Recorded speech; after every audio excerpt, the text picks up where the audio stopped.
Hi there, and welcome to another Useberry session. I'm Chrisa, running community here at Useberry, and in this session, we're diving into a topic that every UXer can relate to. How do we deal with uncertainty, whether it's shifting product goals, career changes, or just navigating the unknown in our day-to-day work? Joining me is Sahar Chung, Director of Product Strategy at Multiplayer. Sahar's background spans over 12 years in research, service design, and strategy, working across really complex industries like aerospace, healthcare, cybersecurity, and more. So, Sahar, welcome. So nice having you here with us. Thank you so much. I'm so happy to be here. Perfect. To kick things off, would you like to share more things about who you are, what you do, and how you're excited to do it? So I'm the director of product strategy at Multiplayer, like Krista mentioned. Multiplayer is basically a global experience design studio.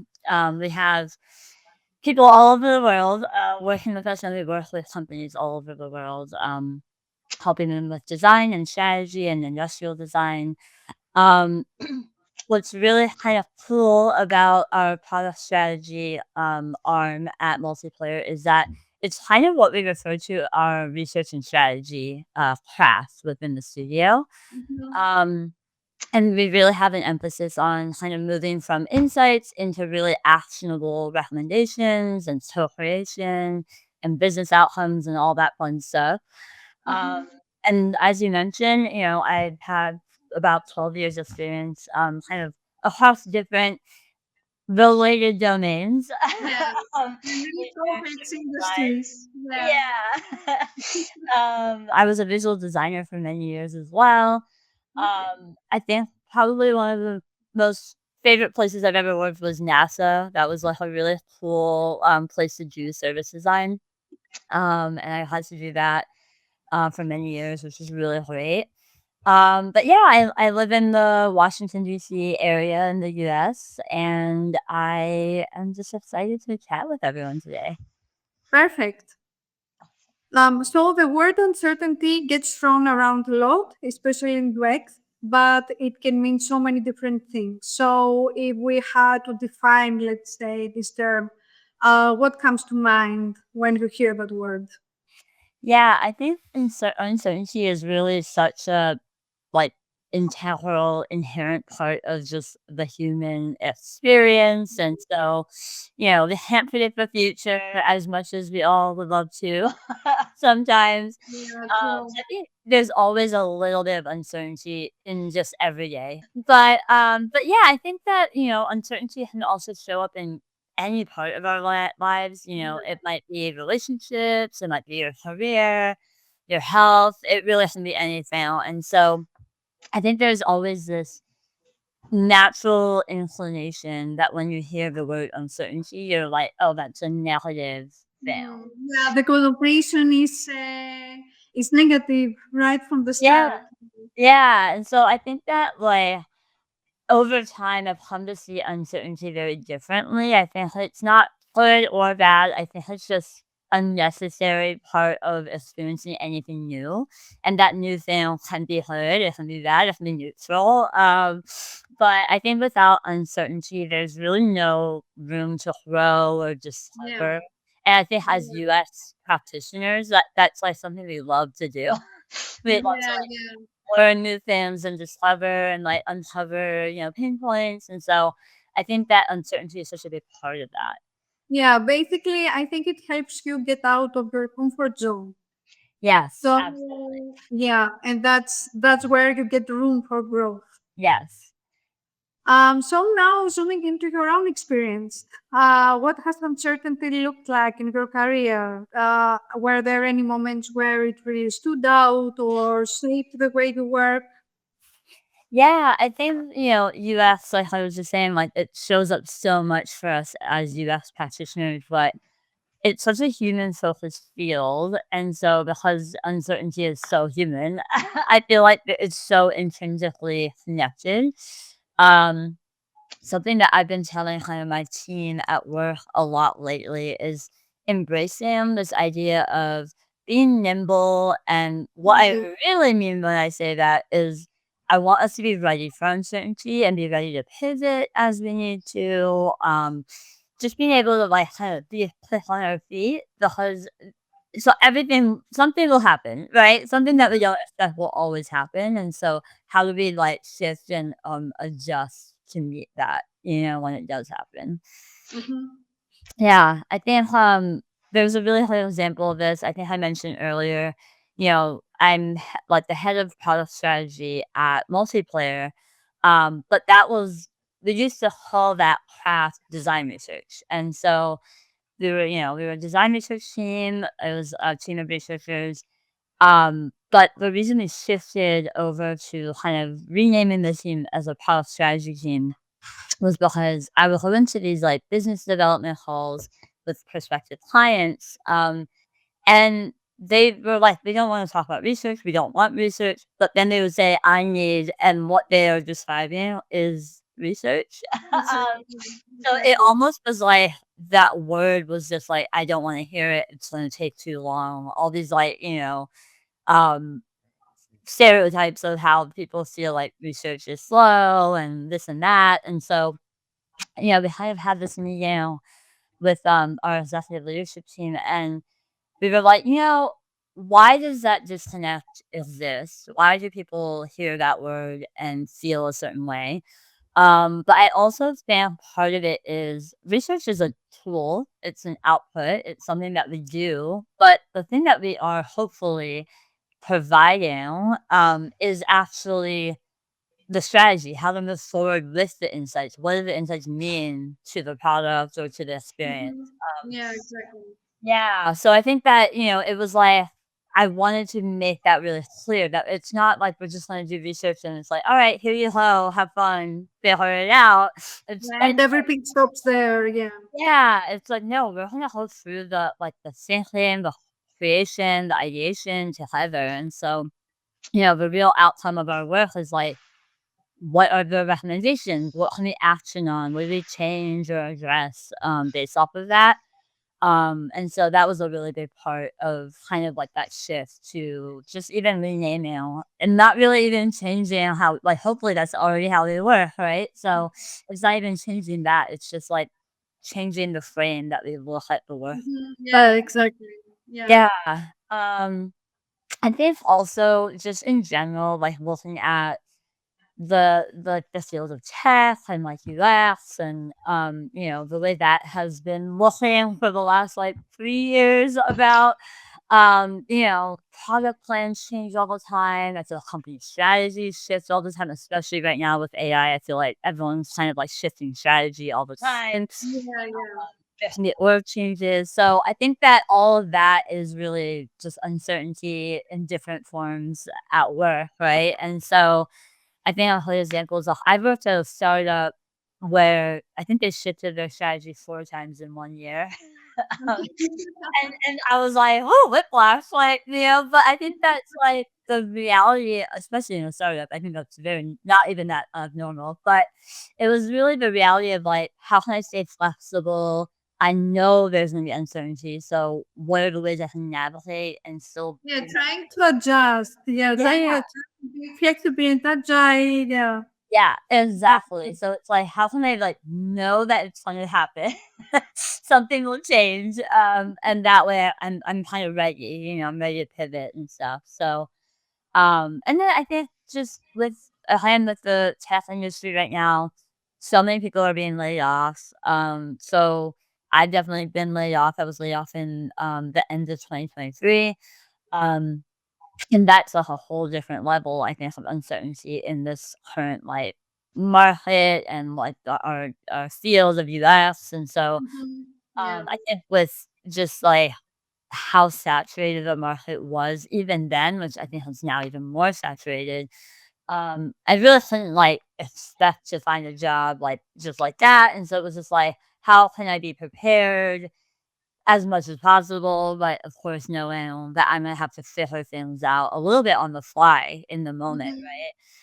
Um, And that actually was what led me to multiplayer, and that's where I am, and I've had a lot of opportunity to grow here, and so it's like you just also never know, like, a layoff is awful, but I feel like on the other side of it now, I'm like, "Oh, I've just gotten, like, to a really good place where I feel like I've been able to really grow in my career and, like, professionally," and so, but that wasn't how I felt, like, the minute I got laid off. The minute I got laid off, I was really upset, you know? So it's just That like is that. different. Yeah, that period was a lot different than the period that you have now, Yeah. because now you have managed, let's say, to navigate uncertain times. Yes, yes, Yeah. exactly. hmm so let's say in terms of UX projects, have you worked on any projects recently where things felt a bit unclear or kept changing? You discussed about the startup changing strategy 4 times with the Yeah. so yeah, what? How do you manage to handle all these? Always keep changing things in terms of projects. Yeah, I think most US projects I've worked on have this, like, level of ambiguity to them where it's like, even going into the project, it's like, we know we need to learn something, but we don't Mm, know exactly what it is, you know? And so, as I mentioned, like, when I was a service designer, I really gravitated towards working in, like, aerospace and cybersecurity, and so that meant my whole job was going into something very messy and unclear and trying to bring clarity to it. Um, and so I find myself, like, always gravitating. I, like, love those kinds of projects. I'm like, "Ooh, it's, like, really foggy or tangled." I think, like, one of my favorite books that I always recommend to people is How to Make Sense of Any Mess by Abby Philbert, because that it's, like, all about, like, how you bring, yeah, yeah, true. any clarity, organization, structure, whatever, to something that might be really amorphous, it's, like, ambiguous and foggy, and so that's, like, something I always have gravitated towards. I think there was a project last year that I was thinking about because it was kind of a 0 to 1 space. We were working in, like, a logistics technology space where everything was very new, like, there was no blueprint for it, you know? And that was really cool because you had to be at the forefront of something, but then everything was very uncertain. You're like, "I don't know." Let me try to help us make sense of it, but I think the challenge was that we were, working on tight deadlines. There wasn't time to do a lot of research upfront. We were just having to, Mm, like, design, research, iterate, design, research. Like, it was constantly this, like, cycle of just, like, trying to fit research in, and we ended up doing all kinds of really scrappy, flexible, like, we just had to, like, really, like, mold ourselves into the space because the mm. space is not gonna change, right? They have to kind of figure out how can we best serve the space we're in, and so Yeah, yeah, yeah, yeah, exactly. so it was really cool. We have to do, like, voice of the customer programs and, like, cognitive walkthroughs and all kinds of really cool, like, contextual inquiry and interviews, and but we were just doing these rapid cycles of, research design, iterate, iterate, iterate. um, but it was really cool, and I think the other interesting part of that project was we had to make our recommendations. There were, like, multiple vectors we had to consider. It's like hardware Mm, recommendations, software recommendations. Knowing hardware is really expensive to change, we can still call it out, but we also need to be like, what is our maybe, like, software route for addressing that mhm. in the Yeah, meantime? I see. Maybe in, like, 2 years, we phase out, like, the larger hardware, so it was, like, a lot of prioritization and, like, looking at, these, like, phased roadmaps and all that fun stuff. So I think when you're navigating ambiguity and that uncertainty that comes with that, documentation is everything. I love to, like, just anything you learn, figure out a way to, like, document it. I always love Mhm, to, like, throw my thoughts down in, like, Gym or Notion or wherever and just have, like, this place to hold all the like, mountains of, knowledge that you're mhm. gonna gain through it, because Yeah, the more you learn, the more you're gonna be able to help make sense of that information. And then we did things like stakeholder mapping. So it's like, well, how do all these stakeholders fit together? And like ecosystem maps and service blueprints and stuff like that. Just to kind of understand even like w- how does this all work together? And so I think those are things that have always helped me. Like I'll just it helps me think more clearly to do it that way. Yeah, so document everything. And I think that the moment you try to document everything, you might come up with identifying patterns. Yes. So that would be another helpful, let's say, point there. Yeah. Yes, absolutely. It's like you're learning and you're synthesizing and you're analyzing as you go, you know? Yeah, exactly. So when work gets overwhelming, which it inevitably does, what helps you get through those moments? Do you have any go-to strategies or support systems that help you stay grounded and focused and concentrated? Yeah, I think anytime I am stressed out by work, which like you said, everyone is gonna have that moment. Like it happens to us all, no matter what. I think my big thing is I always lean on my community, and that might be my Mhm. husband, it might be my family. I have a lot of close friends that also work in tech, so I will always like chat with them. And so I think sometimes for me especially, I'm the kind of person who's like, let me just word vomit everything that is frustrating because I just need to like let it out. And that honestly, just even that is very helpful. But sometimes also it is helpful for someone that you trust to give you like advice or how can I navigate this. And so having that close network of, like, people that you can really feel comfortable having, like, hard Yeah. conversations Mhm. with is really, really important, I feel. Um my husband's really, really pragmatic, and I'm very emotional. So, I find he balances me a lot, and I think vice versa, I'm also able to balance him in the other way, and so, yeah, I find him to be very helpful, for me when I'm just like, "Oh, I need to navigate whatever, and I don't know how to address it, I don't even know where to start," and he'll help me think through it, and just provide a different perspective. But yeah, I think, community is just so important, I think, when we're navigating overwhelm so that we can first, like, not feel alone, but also, get all these different perspectives. It's a little bit like doing research, I think. I'm like never not researching, but it's literally like, "Oh, like, what would this person do? What would this person do? What would this" Yeah. and then you kind of search Yeah. and what fits for your situation, so Yeah. yeah, I find it really helpful. Like, community truly is, like, everything, I think, especially with any type of uncertainty, it's so helpful. Yeah, I totally agree with you. Especially this human connection, community for me is human connecting with humans in a real, Mm. authentic way. So yeah, I think that this human connection can indeed help you stay grounded. Yeah, Yeah. obviously. Yeah, so true. So yeah, we've discussed a lot about anxiety and uncertainty, and with so much shifting in tech from AI to organizational changes, the skills that matter in UX are evolving too. So, what do you think are the most essential ones, the most essential skills for UXers right now to focus on?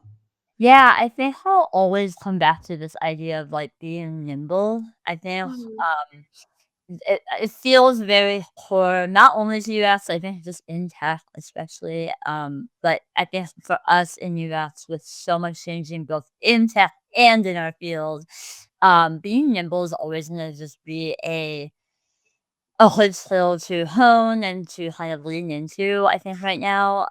Everything is shifting so much, like we said, and with AI and layoffs and like people shifting strategy at companies all the time.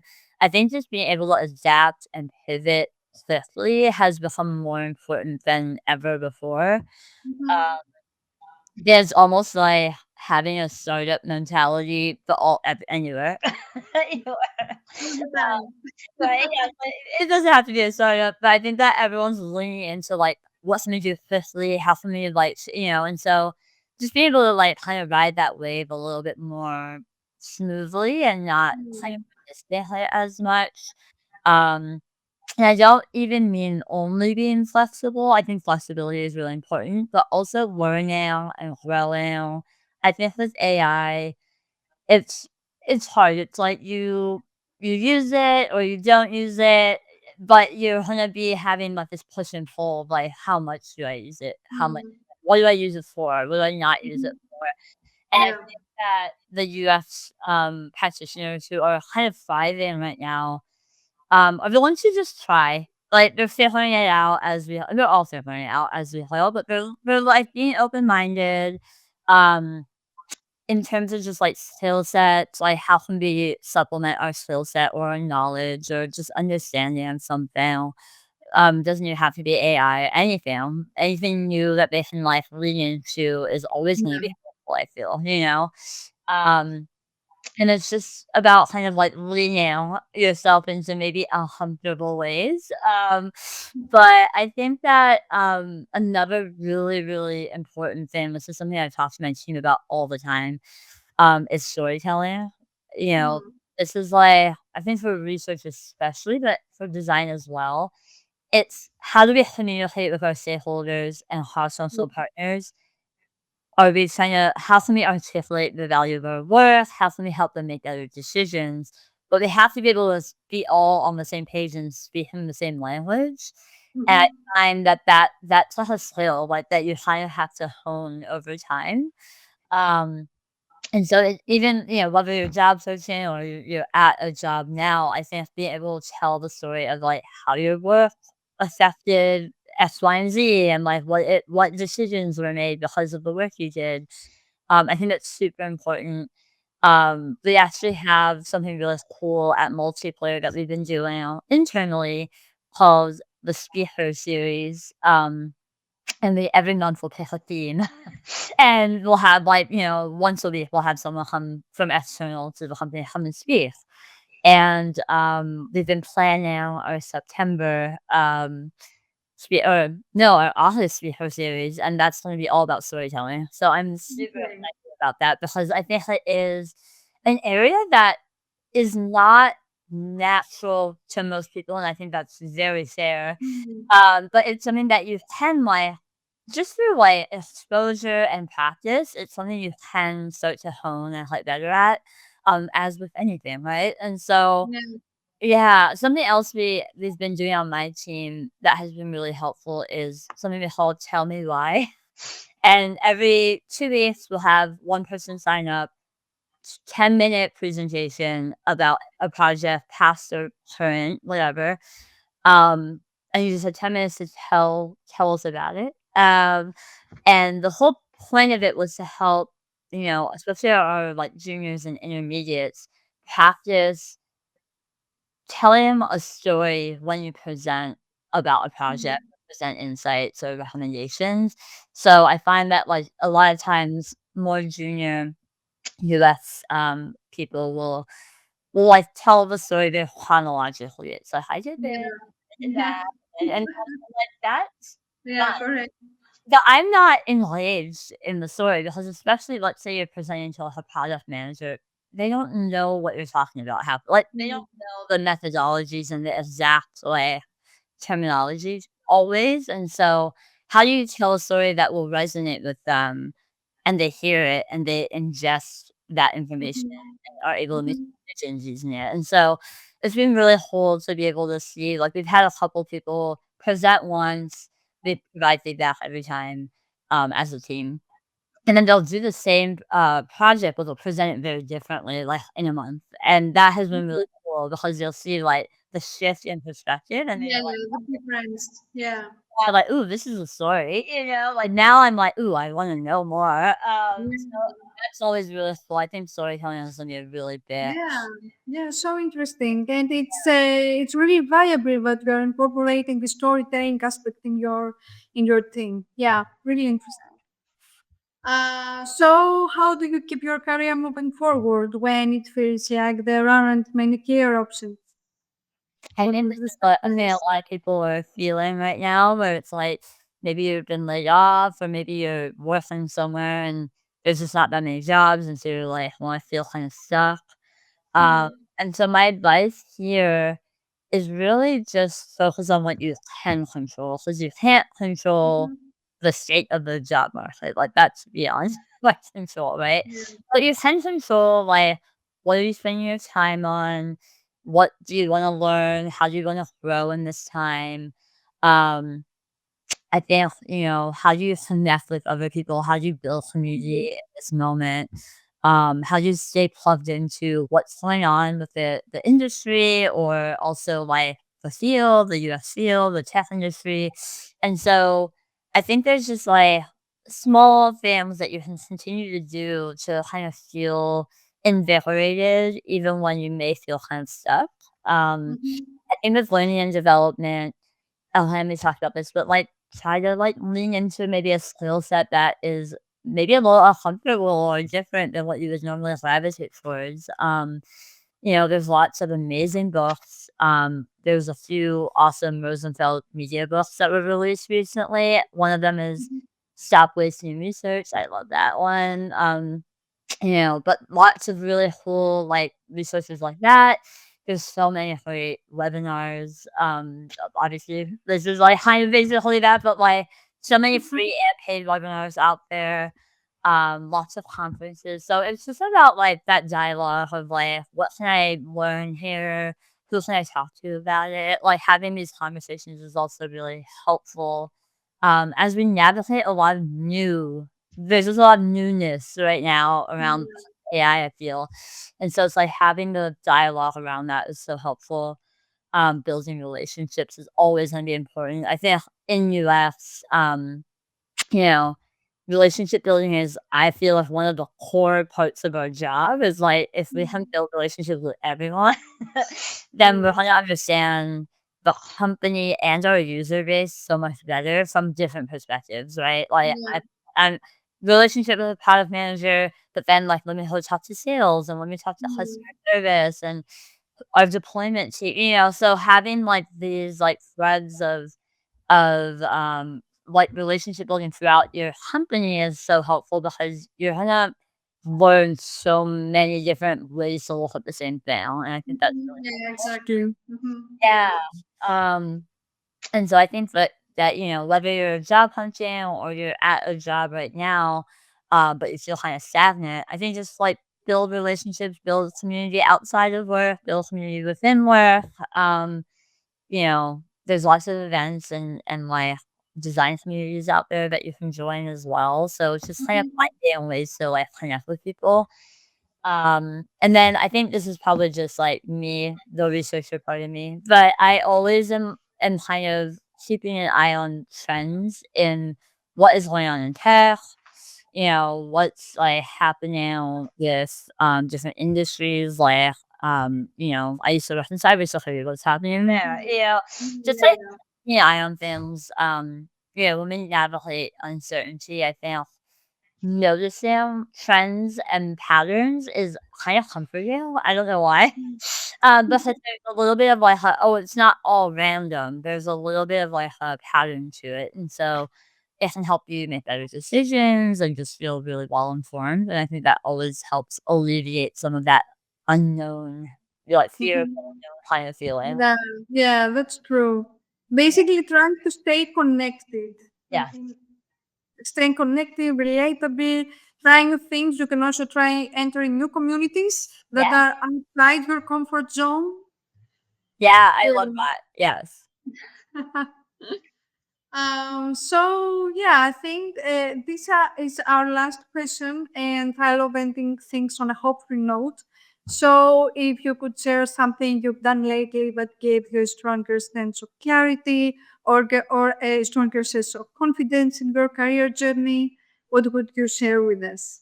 Yeah, I think this goes back to what we talked about around learning and development and like Mhm. continuously kind of like learning and like, either new skills or kind of like buffering up like skills we already have. And earlier this year I took a really amazing class called the Design Leader Accelerator with Allison Kretz. And it was such a big game changer for me because I had just stepped into a role as like an associate director last year, kind of, around this time. And it was kind of my first time being at the director level too. And so I'm Mhm. like, ooh, I have to like shift my mindset a lot. Like I'm not Mhm. just managing, but I now have a different aspect of this job I have to kind of like shift my mindset to. Yeah, true. And that was really, like, the focus of the class was, like, how to navigate that transition really Mhm. effectively and, like, what to think about and how you might change like, even something as simple as, like, what does your calendar look like, and how should that change, Like, very interesting, and, like, there was a lot of, like, tactical and strategic ways to look at it. Um I think that through that class, I realized, like, one of the best ways for me to handle uncertainty was just more information. Like I said, like, Mhm. I feel more comfortable if I have more info and Yeah. frameworks. So, yeah, like, how do you manage it up and, like, how do you build a strategy for your team and, all that shifts when you move up to director. That's just a different Mhm. you just have to think of it very differently, and so, uh Yeah, true. yeah, it was really helpful to, like, focus my attention in a different way, like, what is Mhm. gonna take up a majority of my time is not gonna be the same. Yeah. And it was really hands-on, we had, like, weekly classes, and then we also had it was a group of people who were going through the same thing as well, and Mhm. so it was also that community of, "Oh, my classmates are also going through the same kind of stuff, and so we Mhm. have someone that can empathize with what you're kind of Yeah. going through, Yeah, yeah, right. um, and so it was really cool, I think that it helped me feel really supported as I was shifting, and, you know, I think it goes back to focusing on what you can control, right? I'm like, "Okay, this is a new, journey and adventure for me," and instead of being, like, overwhelmed and kind of like, "Oh my god, let me just still do the same thing as I've been doing," I was like, "Okay, how can I tackle this and, like, try Mm. to have the tools to look at it differently," and so that was Mhm. super helpful for me. Yeah, yeah, it sounds super interesting. Yeah. Yeah. Thank you so much, Sahar. So, thanks so much for watching. A big thanks to Sahar for sharing her insights and experience with us. Sahar, it was great having you here. Thanks for everything you shared. Really, really interesting. And I think our community will find great tips in your experience and all the things that you shared with us. Thank you so much for having me, this was so fun, I really enjoyed getting to hang out and chat about this with you today. Perfect. So if you enjoyed this session, feel free to reach out or connect with us at Useberry. And see you next time. Cheers. Bye.